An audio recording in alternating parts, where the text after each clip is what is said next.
I recently bought a 2007 GTI Mark V, and for a 14-year-old car, it's in pretty good shape.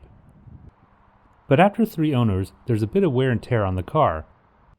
One of the things I needed to do was replace the handbrake cover. The locking tab wasn't working and it kept slipping off. So here's the replacement handbrake cover I bought. There's really not much to it, and here's the part number to help you in case you need to find one. I've also listed this in the description to make it easy for you to find online. This is a genuine VW part, so I know it's going to fit perfectly. It's an exact replacement, but there are custom ones if you want something that looks a bit cooler. But I'm actually glad to switch it out since after so many years and owners, the original handle was kind of gross. At about the middle of the handle is a locking tab that holds it in place.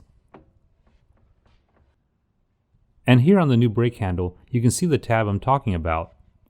You have to pry this tab up a bit to release the handbrake cover. But the tab on mine was probably bent too many times, so my original handle kept slipping off, which was the problem. But with the old one off, the new handle slips right on and should click into place. And here's one more look at the tab on the bottom of the handbrake cover. It's in a very tight spot in the center console, and a screwdriver or some other skinny tool might help in removing it.